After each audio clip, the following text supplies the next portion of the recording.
बिस्मिल्लाहिर्रहमानिर्रहीम। अस्सलाम वालेकुम दोस्तों, आज के प्रोग्राम न्यूज़लैंड के साथ मैं हूं रोहिल अकबर और मेरे साथ मौजूद हैं इस वक्त साजिद फराग फरी साहब। तो इनसे हम पूछेंगे, इन्होंने एक तंजीम बनाई है मीज़ान पाकिस्तान के नाम से और लाहौर प्रेस क्लब में आज इन्होंने एक प्रेस कॉन्फ्रेंस भी की इसी हवाले से।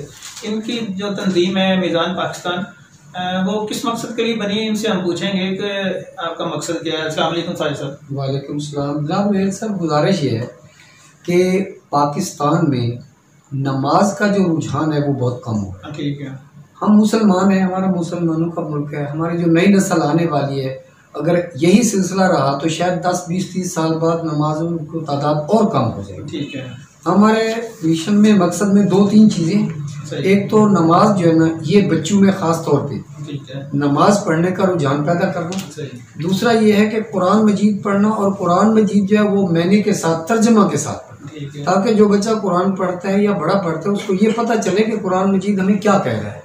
और तीसरा ये है कि हमारे मुल्क में जो 4 सूबे हैं, हमारी कौम 4 कौमों में बटी हुई है, जबकि दुनिया में ये है कि अमेरिका अमेरिकी है, जो अफगानी अफगानी है, ईरानी ईरानी है। तो हम उसके लिए कुछ काम करना चाहते हैं कि हमारे मुल्क में ये तासब 4 कौमों वाला मसला ख़त्म हो जाए, हम लोग पाकिस्तानी हैं और पाकिस्तानी बन के रहें। तो ये इस किस्म के हमारे 3 जो ख़ास मकसद हैं वो यही हैं। इसके बाद जो इस्लाम में चीज़ है वो तो फिर चलती रहती है, जैसे जैसे इंसान काम करता है किसी तंजीम के लिए। हाँ, मैं ये आपको कह सकता हूँ कि हमारी तंजीम का मकसद जो है वो किसी फिरके वारियत से पाक है।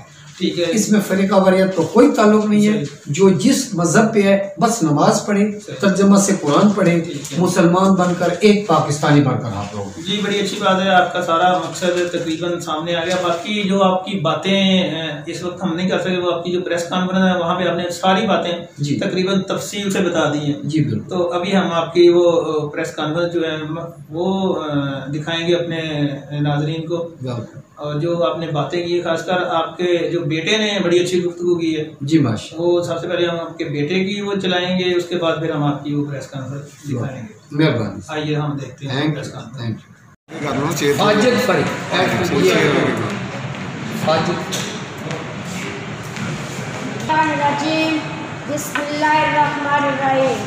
मेरे काबिल इज़्ज़त बुजुर्गों, माँ, बहनों, भाइयों, अस्सलाम वालेकुम। मैं साजिद फरी आपके सामने हाजिर हूँ। मेरे बाबा ने एक तंजीम बनाई है जिसका नाम मीज़ान पाकिस्तान है, जिसका मकसद नई नस्ल को इस्लाम के मुताबिक ज़िंदगी गुजारना है और इस्लाम के मुताबिक हर काम करना है। और मेरे भाइयों, हम मिलकर आज ऐद करें कि हमने नमाज बाकायदगी से पढ़नी है, और जिनके वालिदैन नहीं नमाज पढ़ते उनको भी नमाज पढ़ानी है। वअक़ीमुस्सलात वला ताकुनू मिनल मुशरिकीन। और आप सल्लल्लाहु अलैहि वसल्लम ने इरशाद फरमाया कि मेरी आंखों की ठंडक नमाज में है। नमाज मोमिन की मिराज है, नमाज दीन का सुकून है। जिसने इसे कायम किया उसने पूरे दीन को कायम किया, और जिसने इसे छोड़ दिया उसने गोया पूरे दीन को छोड़ दिया। पाकिस्तान इस्लामी मुमलिकत है, इसलिए हमें हर काम इस्लाम के मुताबिक करना चाहिए। बस जब अजान हो तो सजदा रेज़ हो, जब अपने रब के हुज़ूर में कुरान मजीद तर्जुमा के साथ पढ़ो। इंशाअल्लाह आपसे फिर मुलाकात होगी इसी जज्बे के साथ। सब आओ मेरे साथ चलो, सब आओ मेरे साथ चलो, कानूने मुस्तफ़ा की बात करो, सजदाए खुदा की शुरुआत करो। वस्सलाम, शुक्रिया। पाकिस्तान के हर इदारे के जितने हेड हैं मैं उनसे मिलूँगा, हत्ता के प्राइम मिनिस्टर साहब भी मेरी तहरीक के इंशाअल्लाह मेंबर होंगे, CM साहब भी मेंबर होंगे, तमाम इदारों के सरबराहान भी हमारी इस तहरीक के कैंपेन के मेंबर रहेंगे, क्योंकि इसमें कोई सियासत नहीं है, कोई फ़िरका वारियत नहीं है। हम चाहते हैं कोई जिस फ़िरके का है, जब अल्लाह अकबर हो तो इंसान को सजदा रेज़ हो जाना चाहिए। हम नहीं चाहते कि कोई यूँ करे, जो करे वो करे, कोई शिया है, सुन्नी है, बरेलवी है, देवबंदी है, किसी पे कोई एतराज़ नहीं, सब मुसलमान। सिर्फ बात इतनी है कि नमाज और कुरान को थाम लिया जाए। अगर ये 2 चीज़ें हमारे अंदर, हमारी आने वाली नस्ल के अंदर अगर आ जाएं, तो इंशाअल्लाह हमारे मुल्क में एक इस्लामी इनकलाब आएगा। बहुत सारी जो चीज़ें हैं जो इस्लाम के अंदर हैं वो इन्हीं चीज़ों में। अब कुरान मजीद जब तर्जमा के साथ पढ़ा जाए तो कुरान मजीद इस बच्चे को, सब बच्चों को सब कुछ बता देगा, मुझे कहने की ज़रूरत नहीं है, आपको कहने की ज़रूरत नहीं है। अगर हम बच्चे को तर्जमा के साथ कुरान पढ़ाते ही नहीं हैं तो बच्चे को क्या पता है। मेरी माएँ, बहनें, बुज़ुर्ग, बड़े बड़े लोग, PhD, उनको देखा गया है कि वो कुरान मजीद पढ़ते हैं, लेकिन उनसे पूछो इन्नल्लाह अला कुल्ली शैइन कदीर, उसका मतलब उसको नहीं आता। अब इस लफ्ज़ को लोगों ने 1000 दफ़ा पढ़ा, उसका मकसद का पता नहीं है, तो फिर उसका क्या फ़ायदा, वो क्या उस पर अमल करेगा। इसके लिए ज़रूरी है कि गवर्नमेंट को चाहिए, गवर्नमेंट बाकायदा तौर पे नोटिफिकेशन जारी करे और जितने ये लोग हैं जहाँ पे कुरान मजीद छपते हैं, ये कंपनियाँ जो है ये तमाम कुरान मजीद और आयातें तर्जमा के साथ ही छाप। बाकी जहाँ तक रही बात नमाज की, उसके लिए मेरा एक प्रोग्राम है, मैंने बहुत कुछ सोचा है कि ये किस तरीके से होना चाहिए। उसमें मेरे 2 ऑप्शन हैं। एक तो ये है कि मैंने सोचा है पूरे मुल्क में गवर्नमेंट से मिलकर, हुकूमत से मिलकर इंशाअल्लाह मैं मीज़ान पाकिस्तान के नाम पे नमाज रैलियाँ निकलवाऊँ, जिसमें बच्चों को शामिल किया जाएगा। उसमें छोटे बच्चे होंगे, बड़े बच्चे होंगे। दूसरी बात, गवर्नमेंट से मिलकर ही हम कोशिश करेंगे कि सेमिनार कराए जाए, मुख्तलिफ इज़्ला में बच्चों के सेमिनार हों। उन सेमिनार में जाकर लोग, बच्चे इकट्ठे होंगे, उनको नमाज की तरबियत दी जाए, सिर्फ इस हद तक कि भाई जब अज़ान हो बस नमाज पढ़ो, इसके अलावा कुछ नहीं करना। और कुरान मजीद जो है वो तर्जमा के साथ पढ़ लें। जिनके वालिदैन नमाज नहीं पढ़ते, उन बच्चों को चाहिए वो अपने वालिदैन को जा कर कहें कि आप नमाज़ पढ़ें, बाबा आप नमाज़ पढ़ें। इससे मेरा ख्याल है कि अगर पूरी कौम इस नेक काम में अगर मेरा साथ दे, मेरी तंजीम का, मेरी इस कैंपेन का अगर साथ दे, तो मैं यकीन से कह सकता हूँ हमारे मुल्क में शायद कोई बंदा बेनमाजी नहीं रहेगा। लेकिन उसके लिए शर्त एक ही है कि पाकिस्तान की 22-22.5 करोड़ अवाम में से जो बाशऊर लोग हैं, जो बड़े हैं, वो तकरीबन 17-18 करोड़ लोग हैं, तो वो मेरा साथ है, मेरा नहीं, तंजीम का नहीं, इस नेक काम का, इस नेक काम का नहीं, इस्लाम की खातिर। तो इसलिए मैं जिस मिशन में निकला हूँ, ये मेरा पहला मॉडल। इसके अलावा एक और चीज़ है कि पाकिस्तान में बहुत सारे लोग, आलिम दीन वगैरह वगैरह सब मेरे दोस्त हैं, मैं सबकी कदर करता हूँ।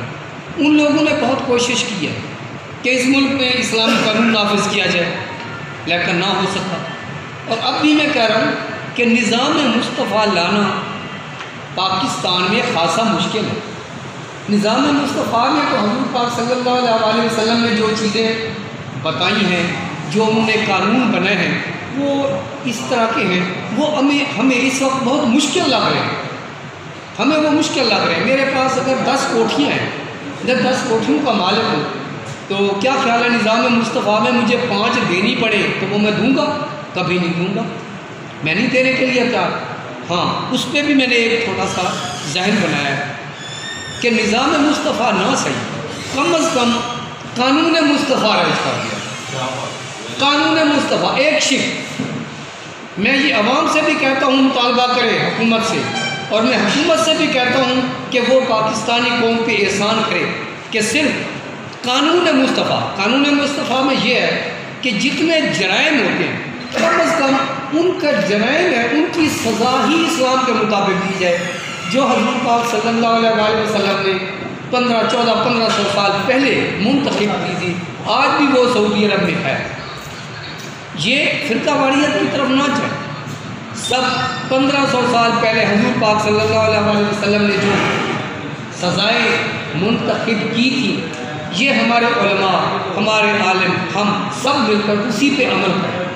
उसमें ये है, मैं एक मिसाल देता, इसका पूरी दुनिया को पता है, ख़ासतौर पर पाकिस्तान के अवाम को, कि ये देखें एक इंसान सजा सुप्रीम कोर्ट तक दिलवा सकता है, अदरवाइज नहीं।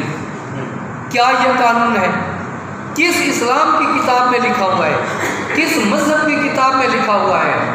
कुरान की किस आयत में ये लिखा हुआ है कि बंदा भी एक घर का मर गया, 40 लाख रुपया भी हुई खर्चे, एक बंदा अफोर्ड करता है, 99 लोग अफोर्ड नहीं कर सकते, वो कहाँ जाएं, किसके पास जाएं, किससे फरियाद करें, कहाँ से पैसा लाएं। तो गवर्नमेंट को चाहिए, मैं गुजारिश करूँगा कि पाकिस्तान की ये गवर्नमेंट है, आने वाली है, कोई भी गवर्नमेंट है, उनको चाहिए कि यहाँ पे कम अज़ कम कानून मुस्तफ़ा ज़रूर राइज करें।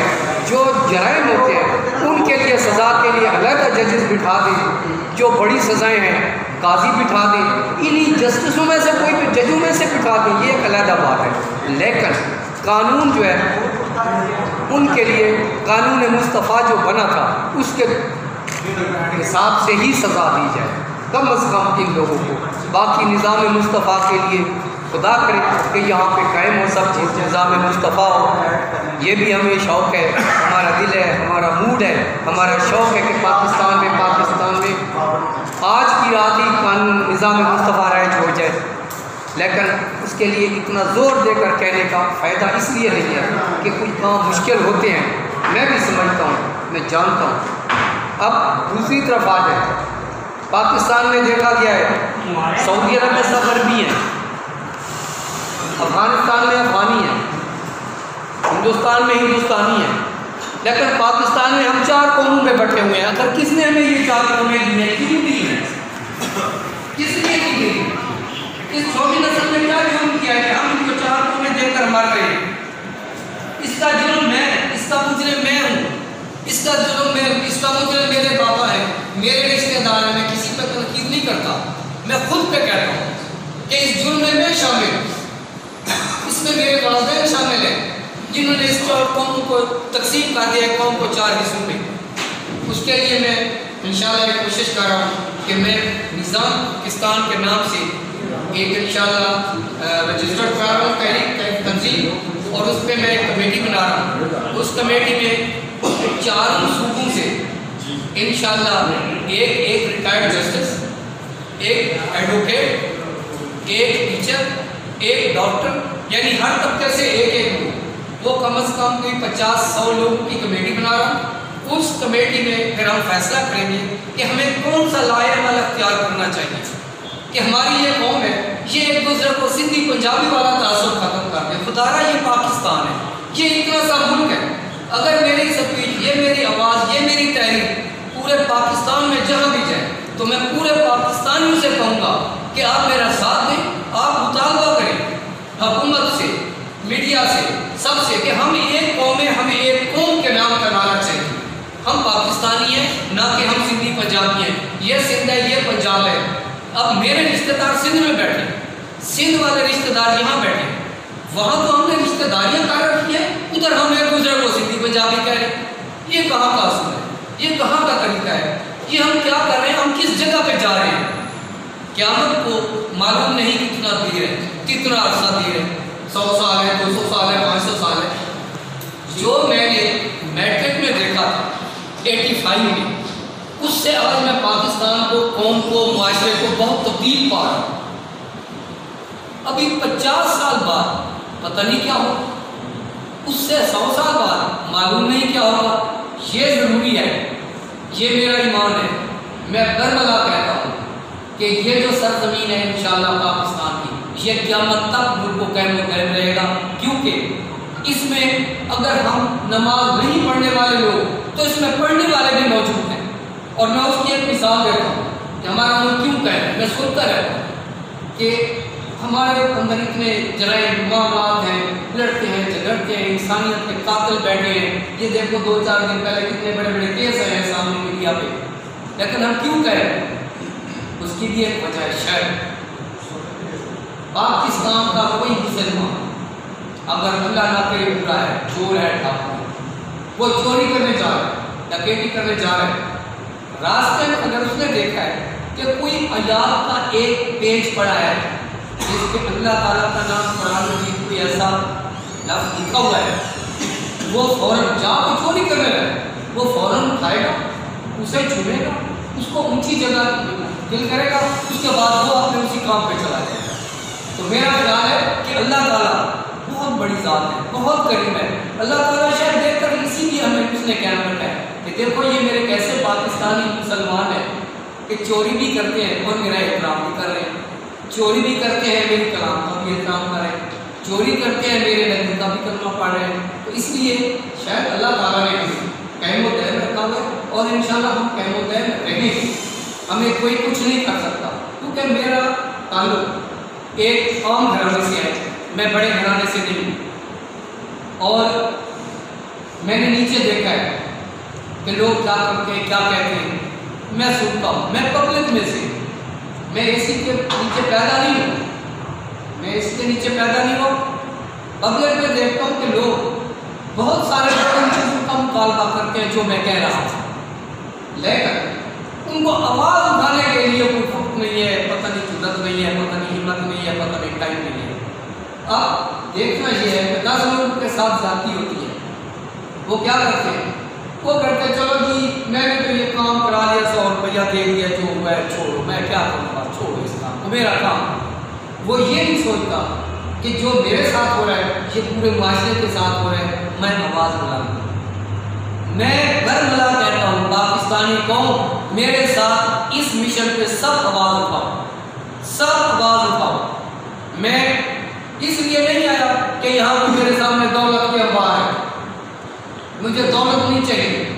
मैं इंशाल्लाह इस वक्त जब निकलूँगा, तमाम जितने हमारे पॉलिटिकल लोग हैं, इनके कायदीन हैं, पार्टियों के सरबराहान हैं, जमशीज के सरबराहान हैं, मैं सबसे फर्दन मुलाकात करूँगा और इंशाल्लाह उनसे मैं इस रहम व करम पाकिस्तानी कौम के लिए मैं उनसे भीख मांगूंगा कि हमारी कौम किसी हुई कौम है, इसको इंसाफ नहीं मिलता, इसको इंसाफ दिया जाए, इनको इंसाफ नहीं मिलता, इनको इंसाफ दिया जाए।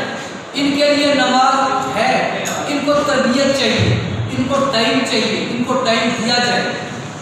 इंशाल्लाह ये आज नहीं, मैं 15-20 दिन तक इंशाल्लाह फिर हाजिर हूँगा आपके पास इंशाल्लाह अज़ीज़। और फिर इसी प्रोग्राम में कुछ चीज़ें अभी, क्योंकि ये फर्स्ट ऑफ ऑल मेरी पहली कॉन्फ्रेंस है, अभी मेरे मंशूर में थोड़ा सा मसला है, मैं देख रहा हूँ कि मुझे क्या करना चाहिए।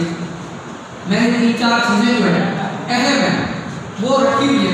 उसमें यह है कि नमाज के लिए मैं कंपेन शुरू कर रहा हूँ पूरे मुल्क में गवर्नमेंट के साथ मिलकर, और उसमें यह होगा कि हम बच्चों की रैलियाँ निकालेंगे।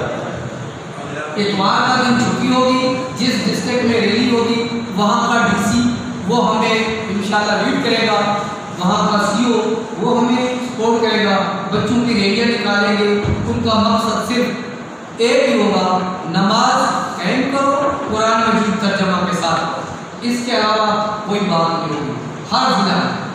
उसके अलावा जो है वो कि मैं अपनी पूरी कौम के साथ इस वक्त खास तौर पे गवर्नमेंट को ये कहूँगा कि ये आपकी भी नेक नामी है, जो गवर्नमेंट ये काम कर जाएगी उसकी क़यामत तक एक नाम कैद होगा कि इसमें कानून मुस्तफ़ा के तहत सजाएं दी जा रही हैं। अभी हमारे माशाअल्लाह प्राइम मिनिस्टर साहब ने एक इशू उठाया हुआ है, जब वो बात हम सुनते हैं हमें खुशी होती है। वो रियासत मदीना की बात करते हैं, वल्लाह बाबा वहाँ का निज़ाम चलेगा चले, लेकिन वो आवाज़ तो उठा रहे हैं। जब वो रियासत मदीना का नाम लेते हैं हमारे दिल को सुकून आ जाता है। तो इसलिए उनको चाहिए कि वो इस मामले में कानून मुस्तफ़ा के लिए कुछ ना कुछ करें। और तीसरा, ये जो 4 कौमें बैठते हैं इनको इकट्ठा करना, इसके लिए मैं मर मिटूँगा। मैं एक लम्हा जितनी मेरी ज़िंदगी है सर्व कर दूँगा। और मैं जायदाद में मेरे पास एक बेटा और एक बेटी है। बेटी 10th की स्टूडेंट है, बेटा मेरा इसका नाम फाजिल फरी है और ये 6ठी क्लास का स्टूडेंट है। इंशाल्लाह ये मेरा जानशीन है। मैंने इसको इतना ट्रेन किया हुआ है कि अगर मैं मर भी गया तो इंशाल्लाह ये मेरी जानशीन नहीं करेगा, और फ़कत इसीलिए कि इस्लाम की खातिर, ना कि फिरका वाली, ना लड़ाई झगड़ा। इस्लाम में कहीं लड़ाई का जिक्र नहीं है। मैं जिस इस्लाम की बात कर रहा हूँ उसमें लड़ाई नहीं है, उसमें झगड़ा नहीं है, उसमें भाईचारा है, उसमें मोहब्बतें हैं, उसमें इखलाक है। और मैं 2 चीज़ें अपनी कौम को कह रहा हूँ कि 2 चीज़ें अपने दरो दीवार पे लिख दें। ये उनका मेरे ऊपर, मेरी तहरीक पे, मेरी तंजीम पे एहसान होगा। दो चीज़ें लिख लें। एक तो वो ये लिख लें कि हम जो सिंधी पंजाबी वाला मसला है, इसमें एक अगर फिक्रा दरो दीवार पे लिख दें तो उसमें हमारी मोहब्बत बढ़ेगी। वो क्या है? वो इतना फिक्रा लिख लें आपने दरो दीवार पे, ऐ कौम शामिल तेरी खुशियों में मेरा खून वफा। ये आपने दरो दीवार पे हर बंदा घर में लिख दे, ऐ कौम शामिल तेरी खुशियों में मेरा खून वफा है। इसकी एक मिसाल भी दे दूं। 1965 की जंग में मैं पैदा नहीं हुआ था, तो मैंने तराने सुने थे कि मलका तरन्नुम नूर जहां ने जब जंग हो रही थी तराने गाए थे, और उन तरानों से पाकिस्तानी फौज के जज्बे बढ़े थे, जिस पे पाकिस्तान ने 1965 की जंग जीती थी। तो ये पूरी उसी की नकल कर रहा कि अगर आप मेरा जो तहरीक का मेंबर बनना चाहता है, मैं उससे रिक्वेस्ट करूंगा कि आपने दोनों दीवार पे लिख दे, ऐ कौम शामिल तेरी खुशियों में मेरा खून वफा है। क्योंकि जब वो पढ़ेगा उसको सिंधी पंजाबी भूल जाएगा, वो कौम का लफ्ज़ सामने आएगा, उसको सिंधी कश्मीरी सब बराबर रहेगा। और दूसरा भी एक चीज़ अपनी दोनों दीवार पे लिख दें, वो इस तहरीक के हवाले से, वो इस तहरीक के हवाले से मैं कह रहा हूँ, वो मैं सीधे अल्फाज में भी कह सकता हूँ और मैं शायराना तौर पे भी कह सकता हूँ, लेकिन मैं इस तरीके से मोहब्बत से कह रहा हूँ और मेरी कौम इसको तवज्जो से गौर से सुन ले। साबाओ मेरे साथ चलो, साबाओ मेरे साथ चलो, कानून मुस्तफा की बात करो, कानून मुस्तफा की बात करो, सजदाए खुदाबंदी की शुरुआत करो। ये मेरा 4 अल्फाज हैं, ये आप अपने दरो दीवार पे लिख दें, ये अपने घर की दीवारों पे लिख दें, ये दरख्तों के पत्तों पे लिख दें। इससे मेरा ख्याल है कि शायद मेरी कौम का जज्बा बढ़ेगा, मुझे खुशी होगी। क्योंकि मैं अगर घर से निकला हूँ तो इसी ख्वाहिश पे निकला हूँ कि मेरी कौम मेरा साथ है, हम मुसलमान हैं, हमें कुरान मजीद क्या कह रहा है, हमें सोचना चाहिए हम कहाँ पहुँच गए हैं। खुदा 22 करोड़ आवाम के लोगों, पाकिस्तानियों, हम बहुत दूर चले गए हैं।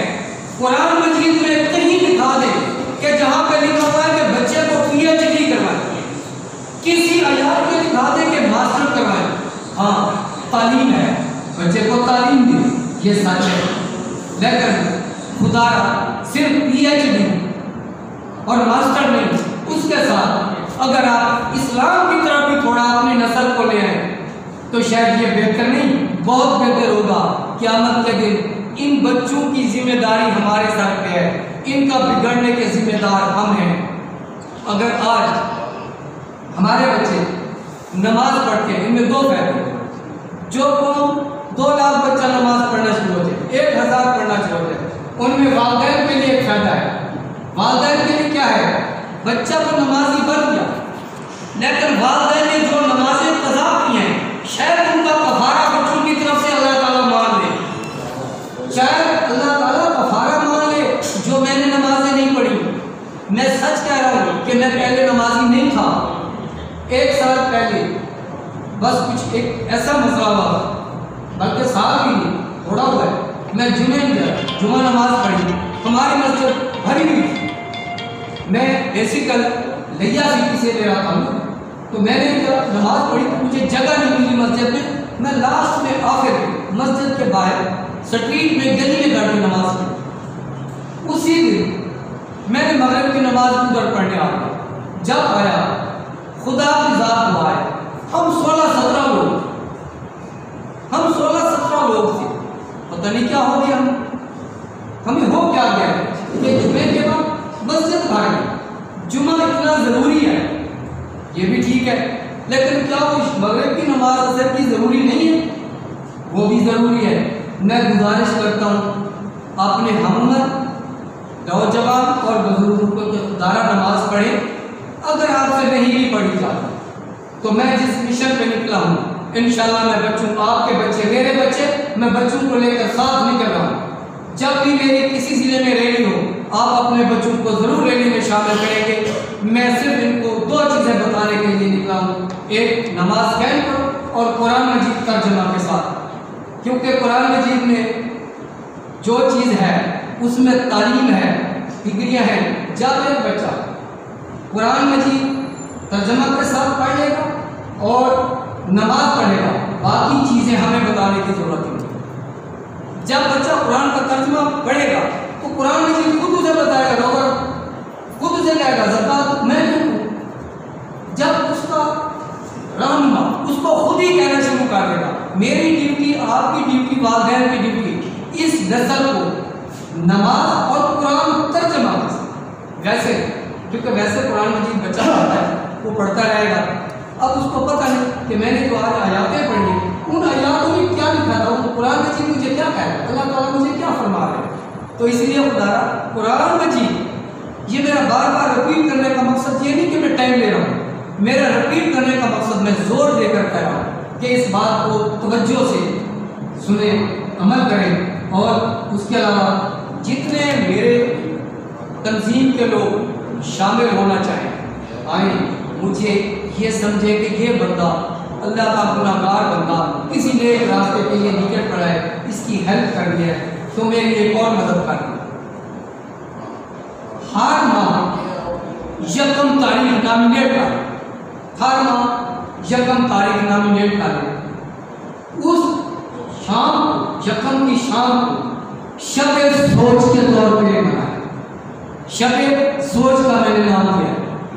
और वो क्या होगा, आप अपने कारोबार में रात को हिसाब करते हैं, खर्चा क्या घर का उसको भी कैलकुलेट करते हैं, कहीं शादी पे जाना आना है उसका हिसाब भी करते हैं, बच्चे को पढ़ाना है उसके लिए भी सोचते हैं। शबे सोच के लिए सिर्फ आप 20 मिनट निकालें, वो ये कि 30 दिनों में आप दिमाग में सोचें कि मैंने क्या किया, मैंने कितने लोगों का दिल दुखाया, कितने दिनों लोगों पे मैंने मरहम पट्टी, कितने लोगों को मैंने आज़ारी में डाला, कितनों को मैंने सुकून दिया, कितना पैसा मैंने जायज़ जगह पे खर्चा, कितना पैसा मैंने नाजायज़ जगह से खर्चा, कितना मैंने जायज़ जगह से हासिल किया, कितना मैंने नाजायज़ जगह से। ये है शबे सोच। मैं पूरी कौम से कहता हूँ कि हर यकम तारीख को जब आप सोने लगे, सिर्फ 20 मिनट सोते वक्त खाना खाए, आराम से नमाज पढ़े, जब लेटे 20 मिनट टाइम निकाल कर हर यकम तारीख की शाम जो है उसको शबे सोच मैंने नाम दिया है। उसमें शबे सोच में 20 मिनट आप अपना हिसाब किताब कर लें। अगर आपको कहीं ये नजर है कि मुझसे ये काम अच्छा नहीं हुआ, तो अगले महीने उसका ख्याल रखें। अगर आपको पता चले कि ये जो मैंने काम किया ये बहुत अच्छा है, तो प्लीज़ उसको दोबारा करें, मेरे लिए नहीं, अपने लिए, खुदा के लिए, और खुदा के लिए भी, अपनी कब्र के लिए, अपनी आखिरत के लिए, अपने बच्चों के लिए।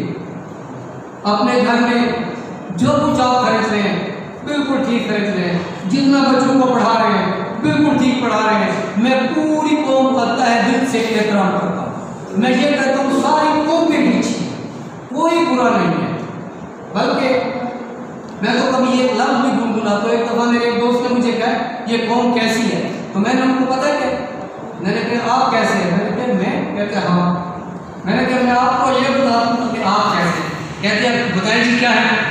मैंने कहा पूरी कौम के लिए मैं कहता हूँ आप जन्नत के हकदार हैं, आप जन्नत के हकदार हैं।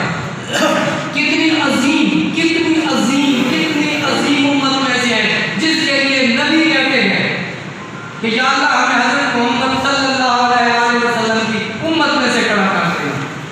यार हमने अपनी अज़मत को कहाँ गुम कर दिया है, मुझे समझ नहीं आती। मेरे आलिम हज़रात चीख कर जलसे जुलूस करते हैं, हम लोग फिर मौत कब्रिस्तान में जाते हैं, एक मैयत को दफन कर रहे हैं, कलमा पढ़ रहे हैं, अभी मैयत कब्र के अंदर नहीं गया, उधर ही दुनियादारी शुरू हो जाती है। हमें ये नहीं करना चाहिए। लेकिन मैं ये सब चीज़ ठीक करने के लिए नहीं कहा, ये सब कुछ मुझसे ठीक नहीं हो सकता। मेरे से 2-3 चीज़ें हैं, नमाज पढ़ें, कुरान मजीद तर्जुमा के साथ बच्चों को पढ़ें, और ये 4 काम वाला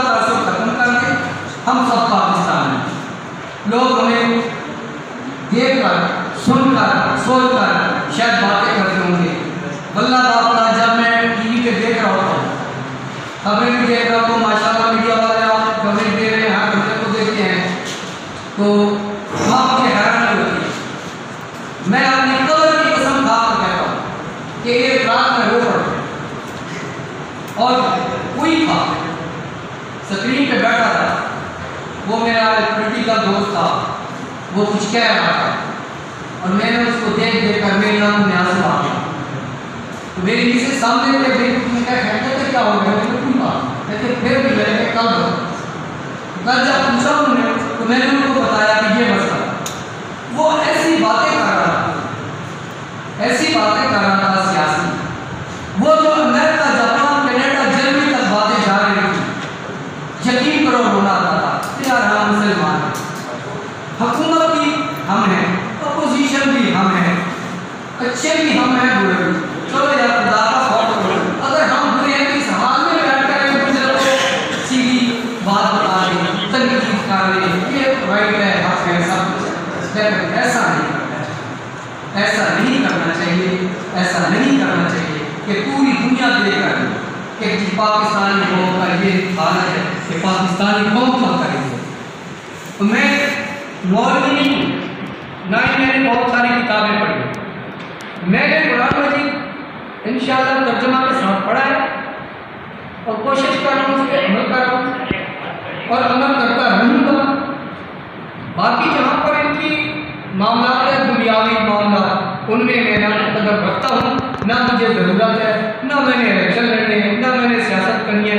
मैं तो ये कहता हूँ अगर ये मेरा मामला आज भी किसी एजेंसी तक जाए कि ये कौन है, क्यों आया है, किस लिए आया है, मैं आज कह रहा हूँ कि मेरा नंबर में मुझे कॉल करके खुद बुला लें।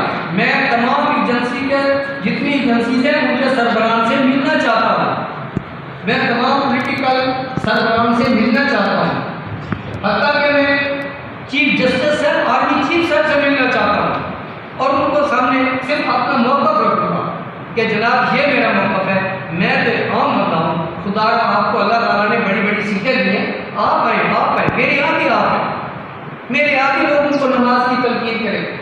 जब आप चीफ जस्टिस साहब को मैं यकीनन कहूँगा, चीफ आर्मी साहब को कहूँगा, तमाम सरबराहान को कहूँगा कि जब आप टीवी पे स्क्रीन पे आए सबसे पहले बिस्मिल्लाहिर्रहमानिर्रहीम के बाद पूरी कौम पे तलकीन कर दे के कौम नमाज कायम करो और कुरान मजीद पढ़ा। मैं ये पूरी कौम के लिए तमाम सरबराहान की तरफ से गिफ्ट मांग रहा हूँ।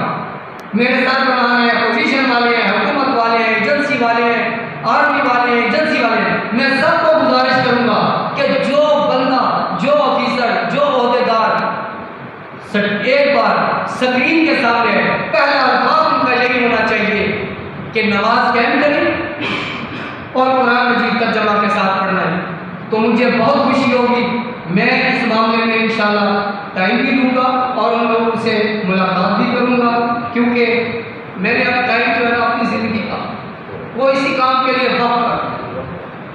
जब एक बंदा चीज़ वक्त करता है और मैं किसी पे एहसान भी नहीं करता, मेरा किसी पे कोई एहसान नहीं है, मेरा किसी पे एहसान नहीं है, ये मेरे फर्ज है।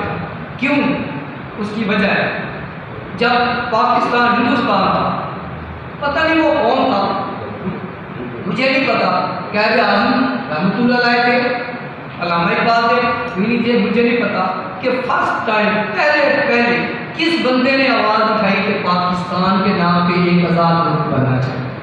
आखिर कोई था ना, कोई था जिसके मुल्क आज मैं वही कर रहा हूँ। मैं इस चीज़ के लिए एक कदम उठाकर रोड पे आ गया कि इस मुल्क में नमाज, कुरान ये ऐसा होना चाहिए जैसा हमें अल्लाह ताला ने कुरान मजीद में हुक्म किया, उसी तरीके से हमें चलना चाहिए, उसी तरीके से पढ़ना चाहिए। तो इसलिए मैं आपसे भी दोबारा यही कहूँगा, आपका मैं बेहद मशहूर हूँ कि आप लोगों ने मुझे कवरेज दी और मीडिया वालों का, खासतौर पर मैं अपने मैनेजर साहब का, सलमान साहब का, उन्होंने मुझे यकीनन अकोमोडेट किया, मुझे टाइम दिया तो बहरहाल इंशाल्लाह फिर भी आपसे मुलाकात रहेगी। फिर भी मैं आपको जाते जाते एक चीज़ बता दूँ कि 2-3 चीज़ें मेरी हैं जो मैंने 2 फिक्रे कहे हैं। ये पूरी कौम दरो दीवार पे लिख दे, पूरी कौम दरो दीवार पे लिख दे। इस पे कम से कम ज़्यादा नहीं तो थोड़ा बहुत असर पड़ेगा। अगर पूरी कौम मिलकर मेरे साथ इस काम में है, अगर पूरी कौम साथ मिलकर हम लोग 1 लाख बच्चे को भी नमाजी बना लें तो वो 10 साल बाद 1 करोड़ तक तादाद चली जाएगी, क्योंकि वो बच्चा अपने बच्चों को नमाज पढ़ाएगा, उसके बच्चे उसको पढ़ाएंगे, ये एक सिलसिला चल पड़ेगा। लेकिन ऐसा नहीं, अगर कोशिश की जाए तो इस वक्त पूरी कौम मेरे साथ खड़ी हो जाए, इस वक्त इंशाअल्लाह मुझे यकीन है हमारी पूरी कौमी नमाज की तरफ आ जाएगी। और मैं देख रहा हूँ, मैं कोशिश करता हूँ, कहता हूँ, आपसे रिक्वेस्ट करता हूँ मीडिया से कि मेरी ये स्पीच जो है कम अज़ कम बड़ी लेवल पे जो लोग हमारे कैदीन बैठे हैं उन तक ज़रूर पहुँचाएँ। और फिर मैं ये भी देखूँगा कि आज उन तक पहुँचेंगे, कल जो लोग मीडिया पे आते हैं कितने वो लोग हैं जो मेरी इस रिक्वेस्ट पे, जो मेरी इस आजिज़ी को मानते हैं और स्क्रीन पे आते हैं, कितने वो दोस्त हैं जो आकर कौन को तलकीन करते हैं कि भाई आप नमाज पढ़ें और कुरान मजीद तर्जुमा के साथ पढ़ें। इसमें कोई बुरा बात तो है नहीं, इसमें झूठ की बात तो कुरान में आ गई। जब कुरान आप तर्जुमा के साथ पढ़ेंगे झूठ खत्म। सब चीज़ का हल कुरान मजीद और उसका तर्जुमा है।